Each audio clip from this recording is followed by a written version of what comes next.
It was a hot, humid July night in a quiet suburban neighborhood in Ohio. The air felt thick and sticky. Crickets filled the darkness with their loud, constant singing. 19-year-old Ryan Harper had the entire house to himself for the weekend. His parents were visiting relatives in Michigan, and his younger sister was staying at a friend's house for a sleepover. For a young man who had just finished his first year of college, this kind of freedom felt exciting and rare.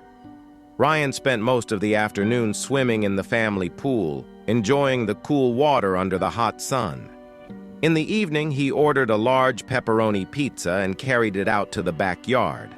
The old trampoline had been there since he was a child. The springs were rusty now, and the canvas mat was faded, but it was still his favorite place to relax. He had helped his dad put up the string lights along the deck railing the previous summer. They cast a soft, warm glow across the grass. The backyard was completely enclosed by tall wooden fences that gave total privacy from the neighbors on both sides. Ryan lay down on the trampoline with his phone, starting a group video call with his three best friends. They talked and laughed for a long time, joking about summer flings, complaining about boring summer jobs, and making plans for a road trip before college started again in the fall. The trampoline creaked gently every time Ryan shifted his weight. The warm night air felt good on his skin. Fireflies blinked in the distance near the fence line. Everything felt perfectly normal and peaceful. Around 11:30 p.m. during the call, Ryan suddenly sat up straight. "Guys, did you hear that?" he asked, his voice dropping. His friends laughed on the screen. "Hear what, dude? You're getting scared because you're home alone for the first time?" Ryan tried to laugh it off, but he was sure he had heard something. A slow scraping sound, like shoes or clothing dragging across dry grass. It seemed to come from directly underneath the trampoline. He pointed his phone's flashlight toward the ground, but the beam only showed the metal springs and dark patches of grass. Nothing was there. The call ended shortly after 12:45 a.m. Ryan stayed outside a little longer, lying on his back and staring up at the stars. He tried to enjoy the quiet, but the uneasy feeling refused to leave him. He kept glancing toward the edges of the trampoline and the dark fence line. That's when he saw the movement. Something was shifting slowly under the trampoline. It looked like a human shape carefully crawling out from beneath the heavy canvas. Ryan froze, his heart suddenly pounding hard in his chest. He grabbed his phone again and turned on the flashlight with shaking hands. The bright light cut through the darkness underneath. There was nothing there. Just the old springs and grass. Ryan let out a long breath and laughed nervously at himself. "I've watched way too many horror movies," he muttered under his breath. "I'm starting to imagine things." He stood up, stretched, and began walking across the dew-covered grass toward the sliding glass door that led into the living room. As he reached for the handle, he glanced back one last time at the trampoline. For a split second, he saw it clearly. A tall, dark silhouette standing motionless behind the trampoline near the fence. It was watching him. Ryan yanked the door open, stepped inside quickly, and locked it behind him. His hands were trembling. He turned on every single light in the living room and kitchen. The bright overhead lights made him feel slightly safer. He poured himself a cold glass of water and tried to calm his racing heart. "It was just the lights playing tricks on my eyes," he told himself repeatedly. "Or maybe a neighbor's cat jumping the fence. Nothing more." He sat on the couch and turned on the television, hoping the noise would distract him. But his eyes kept drifting back to the sliding glass door. In the reflection, he could see the dark backyard, and for a moment, he thought he saw something move again near the trampoline. Later that night, around 2:30 a.m., Ryan decided to check the basement for extra reassurance. He grabbed a baseball bat from the hall closet and slowly opened the basement door. The wooden stairs disappeared into darkness below. He flipped the light switch and took one cautious step down, then another. The basement was mostly used for storage, old boxes, holiday decorations, and forgotten furniture. Everything looked normal. But as he reached the bottom, Ryan noticed one of the storage boxes had been moved slightly. On the dusty concrete floor, there were faint, wet footprints leading from the box toward the stairs. They were bare feet, adult size. Ryan backed away slowly, his breathing shallow. He ran upstairs, slammed the basement door, locked it, and pushed a heavy chair against it. He spent the rest of the night sitting on the couch with all the lights on, the baseball bat across his lap, eyes fixed on the backyard. The second night alone was even worse. The scraping sounds started inside the house now. Sometimes they came from the basement, sometimes from the floor above him. Sometimes they sounded like they were right outside his bedroom door. Each time the sound reminded him of the movement he had seen under the trampoline. On the third night, Ryan woke up to the sound of the trampoline creaking outside. He looked out his bedroom window. In the faint moonlight, he could see a dark figure sitting on the trampoline, slowly rocking back and forth. When he grabbed his phone and shone the flashlight toward it, the figure vanished instantly, but the trampoline kept moving for several more seconds, as if someone had just stood up and walked away. By the fourth and final night, Ryan was exhausted and terrified. His parents were supposed to return early the next morning. He stayed in the kitchen at 3:17 a.m., drinking water and trying to stay awake. He suddenly felt a presence directly behind him, so close he could almost feel cold breath on his neck. He turned around slowly. The shadow from under the trampoline was now standing inside the house only a few feet away, a tall, faceless figure in dark clothes. It didn't move. It simply stood there, watching him with endless patience. Ryan screamed and ran through the house, but every door he tried was locked. Every room he entered already had the figure waiting silently inside. It never chased him quickly. It simply appeared wherever he went, always watching. When his parents finally arrived the next morning, they found all the lights in the house blazing and Ryan locked inside the upstairs bathroom. The backyard looked peaceful in the daylight, but the old trampoline was still rocking very gently back and forth, even though there was no wind at all. To this day, Ryan refuses to stay home alone. He still wakes up in the middle of the night hearing the soft creaking of the trampoline. And sometimes, when he looks at his reflection in a mirror or window, he sees something standing just behind him, silent, patient, and waiting. Some shadows do not need doors or invitations. They wait for you to be alone, and once they step inside, they never really leave.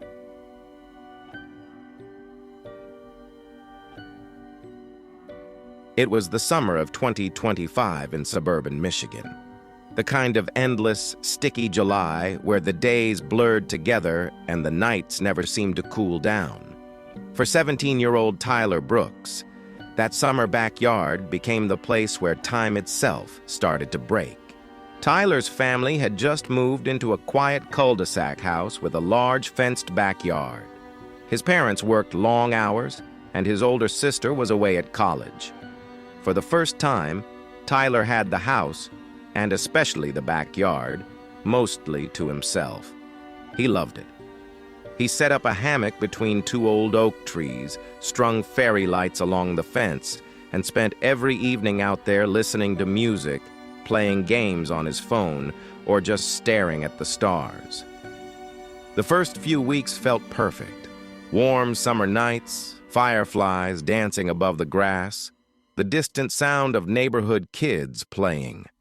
Tyler would lie in the hammock until well past midnight, the string lights casting soft patterns on his face. But then the night started getting longer. One evening in mid-July, Tyler was lying in the hammock scrolling through his phone when he noticed the time. It was 11:47 p.m. He closed his eyes for what felt like just a few minutes. When he opened them again, the string lights were still on. The air was still warm, but his phone now showed 3:12 a.m. He sat up, confused. He didn't feel like he had slept for over 3 hours. It felt like only moments had passed. He shrugged it off and went inside to sleep. The next night, it happened again. This time he was wide awake, listening to a podcast. At 12:05 a.m., he checked his phone. He blinked, looked away for what felt like seconds, and the screen now read 4:28 a.m. The backyard was exactly the same. Lights still glowing, hammock still swaying gently, no change in temperature. But almost 4.5 hours had vanished.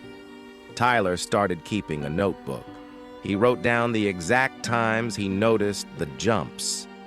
They were happening almost every night now. Sometimes 2-3 hours disappeared, sometimes more than 5. He never felt tired during the jumps. He never remembered anything happening. The backyard remained perfectly still and peaceful. His parents noticed he was sleeping later into the day. They thought he was just being a typical teenager. Tyler didn't tell them what was happening. He wasn't sure they would believe him. One night, Tyler decided to test it. He set up his phone on a tripod with a time-lapse recording and sat in the hammock with a book. At 12:33 a.m., he started reading. The next thing he knew, the backyard lights were still on, the air was still warm, but his phone showed 6:17 a.m. The time-lapse footage showed nothing unusual, just Tyler sitting and reading. Then suddenly the sky was brightening as if hours had passed in an instant. Tyler began to feel watched. He started noticing small things in the backyard that didn't belong. A lawn chair that had been on the deck was now in the middle of the grass. The hammock was tied differently. One morning, he found his notebook open to a new page with words written in handwriting that looked almost like his own, but slightly off. "You're not supposed to notice." Tyler's paranoia grew. He started avoiding the backyard during the day, but the pull was too strong. Every evening, as the sun set, something drew him back outside. The string lights seemed brighter. The grass felt softer. The air smelled sweeter. On the last weekend of July, Tyler's parents went to a wedding in Chicago and left him home alone. That night, the summer backyard showed its true face. Tyler was lying in the hammock at 10:45 p.m. when the first jump happened. When he opened his eyes, the time was 2:58 a.m. But this time, something was different. The string lights were flickering in a pattern that almost looked like breathing. And there, at the far end of the backyard, near the fence, stood a figure. It looked like Tyler himself. Same height, same clothes, same messy hair. But it was standing completely still, staring at him. The other Tyler slowly raised one hand and waved. Tyler jumped out of the hammock and ran inside. He locked the sliding door and turned on every light. From the kitchen window, he could still see the figure standing in the backyard, patiently waiting. He stayed inside the rest of the night. But the next evening, the pull was stronger. He found himself back in the hammock even though he didn't remember deciding to go outside. This time, the jumps were longer. He would close his eyes for what felt like seconds and open them to find entire nights had passed. The other Tyler appeared more often, sometimes sitting in the hammock when Tyler arrived, sometimes standing behind the oak trees, sometimes lying exactly where Tyler liked to lie. On the final night before his parents returned, Tyler confronted it. He walked into the backyard at 11 p.m. The other Tyler was already waiting in the hammock. "Who are you?" Tyler demanded, voice shaking. The other Tyler smiled sadly. "I'm you. The version that never left this summer. The version the backyard kept." Tyler felt dizzy. "What do you mean?" The other Tyler stood up slowly. "This backyard doesn't like when summer ends. It keeps one of us here. Every year it chooses. This year it chose you. The rest of you gets to leave. But one version stays. Forever. Enjoying the same perfect summer night over and over." Tyler tried to run, but his legs felt heavy. The string lights grew brighter. The air became sweeter. Time started slipping again. When his parents returned the next morning, the house was empty. Tyler's phone was found on the hammock. The last note in his notebook read, "I'm still here. The summer never ended for me. Tell them not to come outside after dark." To this day, the new family that bought the house says the backyard is beautiful in the summer. The string lights still work. The hammock still sways gently on warm nights. And sometimes, if you sit out there long enough after midnight, you might see a teenage boy who looks a lot like the previous owner, waving at you from the shadows near the fence. He never leaves. The summer never ends for him. And the backyard is always looking for the next one.